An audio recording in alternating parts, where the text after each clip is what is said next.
The sky over Mesa, Arizona, hung low and gray on the day they buried Elena Torres, a rare shroud of clouds dimming the relentless desert sun.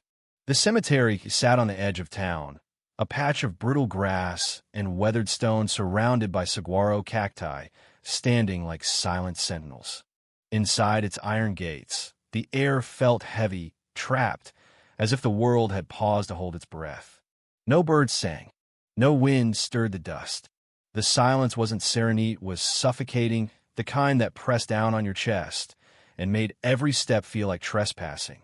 Elena had been 38, a fighter to the end. Stage 4 breast cancer had clawed at her for 2 years chemo, radiation, surgeries, hope that flickered and faded like a dying bulb. She'd held on for her son, Mateo, her 17-year-old shadow who now stood beside her polished oak casket, his thin frame rigid in a borrowed black suit 2 sizes too big. His dark hair fell into his eyes, uncombed, untouched since she'd last run her fingers through it. In his hands, he clutched a small white box, its red satin ribbon stark against the gloom. A golden seal on the lid glinted faintly. Vista Verde HOA. It didn't belong here, not at a funeral, not in the hands of a grieving boy. But there it was, an intruder in a moment meant for goodbyes. Behind Mateo, mourners shifted uneasily, friends, neighbors, a few cousins from Phoenix clutching wilted flowers or crumpled tissues. Their eyes darted between the boy and the box, confusion rippling through the crowd like a murmur too soft to break the stillness. Then she appeared. Marlene Voss, president of the Vista Verde Homeowners Association, strode into the scene like she'd been summoned by the weight of her own authority. Her silver blonde hair was sculpted into a severe bob, her black blazer and skirt too crisp for mourning more courtroom than cemetery. Her heels stabbed the earth with each step, sharp and deliberate, cracking the silence like gunfire. She stopped a few feet from the casket, her thin lips curling into something that wasn't quite a smile, and fixed her gaze on Mateo. "Open it," she said, her voice flat as a blade. Per HOA protocol, obligations persist beyond death. A gasp sliced through the crowd. Someone whispered, "What the hell?" Mateo froze, his knuckles whitening around the box. He glanced at his father, Javi Torres, who stood a step behind, his broad shoulders hunched under a faded jacket. Javi's face was a storm grief warring with rage, his fists trembling at his sides. He wanted to lunge, to shield his son, to smash that box into the dirt and scream until his lungs gave out. But the weight of the day pinned him in place. He gave a tiny nod, not of consent but of helplessness. Mateo's fingers shook as he untied the ribbon, the satin slipping through his hands like blood. He lifted the lid. Inside, 3 items gleamed with cruel precision. A folded notice of due law, 300 in unpaid HOA dues, a neon orange violation sticker citing non-compliant mailbox height, and a glossy photo of their modest stucco home, marked in black ink. Foreclosure proceedings to commence upon non-payment. The crowd inhaled as one. A woman sobbed. A man fumbled for his phone, recording the unraveling nightmare. The box slipped from Mateo's hands, hitting the ground with a dull thud, its contents spilling across the grass like a taunt. Marlene didn't flinch. She adjusted her blazer, surveyed the mourners with cold detachment, and turned away. Her silver Mercedes waited just beyond the gates, parked too close to a wilting bouquet left by Elena's aunt. She slid inside, the engine purring to life, and drove off without a glance back. She didn't see Mateo sink to his knees, didn't hear Javi's ragged exhale, didn't care that the air now crackled with something beyond grief, something dangerous. Marlene Voss ruled Vista Verde like a queen on a chessboard, her kingdom a grid of beige houses and manicured lawns where deviation was treason. To her, order was holy. A crooked shutter was a sin, a weed in a flower bed an abomination. She'd been HOA president for 7 years, elected in a landslide by retirees who mistook her rigidity for strength. Her days were a ritual, dawn patrols in her Mercedes, midday audits of trash bins, dusk sweeps for unapproved porch lights. She carried a leather planner, its pages thick with note states, fines, Polaroids of infractions taped beside her meticulous red ink annotations. When Elena fell ill, Marlene didn't soften. Empathy wasn't in the bylaws. The Torres family missed payments due law $100 a month. 3 months in a row as hospital bills devoured their SAVYNGS. Then came the violations. A chipped fence panel, a tricycle left in the driveway, a wind chime Elena had hung on the porch because it reminded her of her childhood in Oaxaca. Each infraction earned a notice, delivered with the precision of a tax collector. Elena, bald and frail from chemo, stopped opening them. Mateo burned some in the backyard sink when wasn't looking. But Marlene's records were immaculate, her pursuit relentless. One sweltering afternoon, 6 months before the funeral, Marlene had knocked on their door. Elena answered, leaning on a cane, her skin sallow, a turquoise scarf hiding her scalp. Marlene didn't sit, didn't ask how she was. She stood in the Lee room, eyeing a stack of unwashed dishes and a half-dead potted plant, and said, "Illness doesn't excuse neglect. Your fines are compounding." Elena stared, too exhausted to argue. Marlene left a new notice on the coffee table and walked out, her heels clicking like a metronome. That night, found Elena crying into a pillow, her breath shallow, her spirit cracking under more than just cancer. After Elena's death, while wrestled with funeral costs and Mateo retreated into silence, Marlene drafted a final reconciliation demand.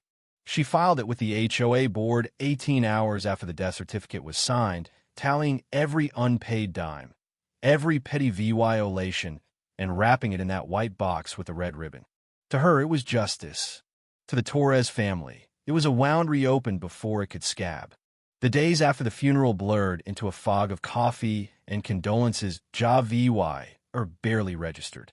He moved through the house like a ghost, brewing pots he didn't drink, answering calls he forgot seconds later. Mateo holed up in his room, the white box sitting on his desk like a cursed relic.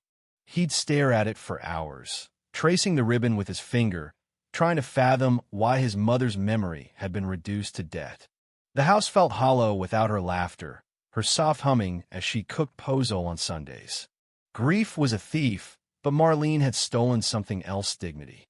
On the 5th day, a courier arrived with a manila envelope from the HOA.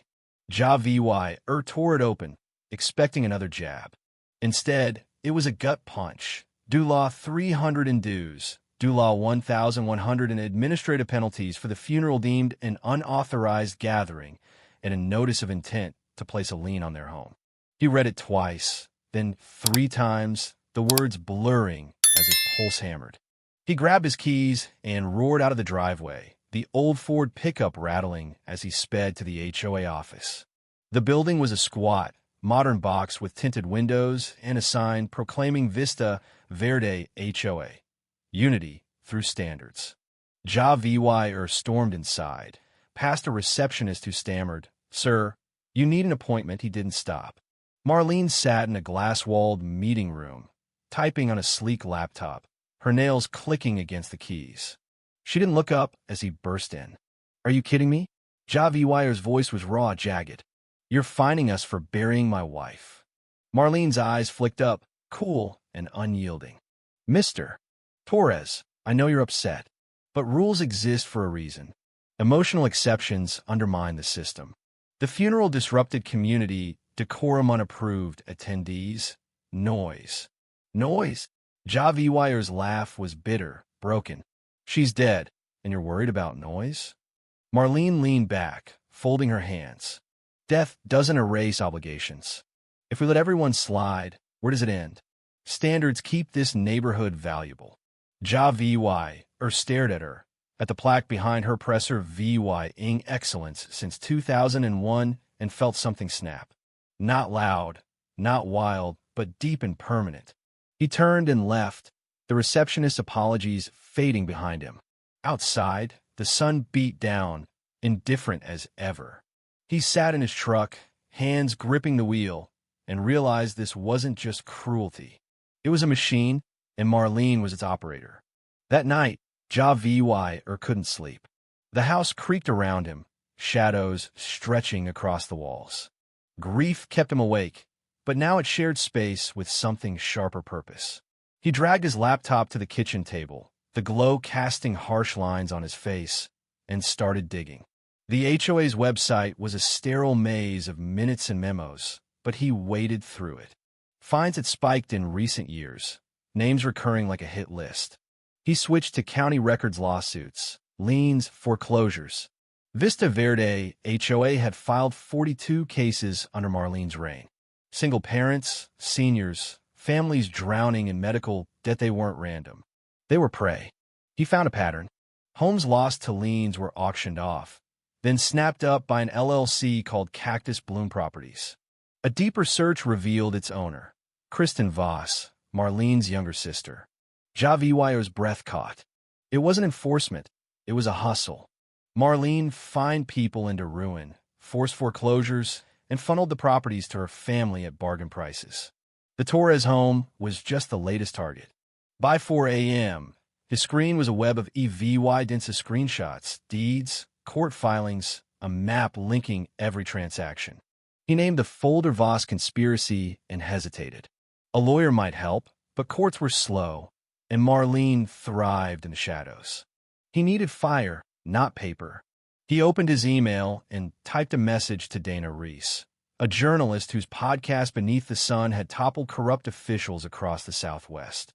Subject: HOA extortion scheme proof attached. Body: my wife died of cancer last week. The HOA handed my son a box of fines at her funeral.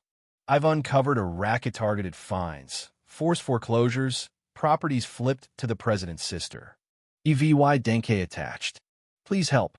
He hit send, leaned back, and felt the weight shift, not gone, but redistributed.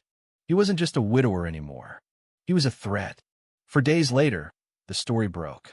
Not a podcast, but a VY Deo on Desert Truth, a YouTube channel known for raw exposés. Titled HOA, Queen Profits Off Dying Families, it hit like a Molotov cocktail. It opened with grainy footage of Mateo at the funeral, the white box trembling in his hands, Marlene's voice cutting through, per HOA protocol. Then came the documents liens, Cactus Bloom's filings, Marlene's sister's name in bold. A voiceover, steady and damning, laid it bare. This isn't oversight. It's predation. By morning, it had 2 million VYUs. Twitter erupted, the Justice for Elena trended. TikTok stitched the footage with furious rants. News outlets scrambled to catch up. Protests flared outside the HOA office, then Marlene's gated cul-de-sac. Signs read, HOA bang heartless oppressors and Elena deserve better. People carried white boxes, empty but heavy with meaning. A retired teacher tossed one onto Marlene's lawn, whispering, "For you." Marlene barricaded herself inside, blinds shut, phone off. But on the third day, she cracked. At 8 a.m., she stormed onto her porch in a rumpled bathrobe, megaphone in hand, screaming, "This is my property. You're trespassing. It's all lies." The crowd didn't budge. Phones recorded her meltdown, her voice shrill against their silence. She retreated, defeated, her empire crumbling under the weight of exposure. A week later, the county DA called JAVY. An investigation was underway: fraud, abuse of power, racketeering. Marlene faced court, her composure gone, her attorney's pleas ignored. The charges piled up: illegal liens, financial misconduct, targeting vulnerable residents. When the judge asked if she had anything to say, her apology was a whisper. "I regret the misunderstanding. It fooled no one." The Torres home was safe. The HOA dissolved, replaced by a loose council of neighbors who care more about potlucks than paint codes.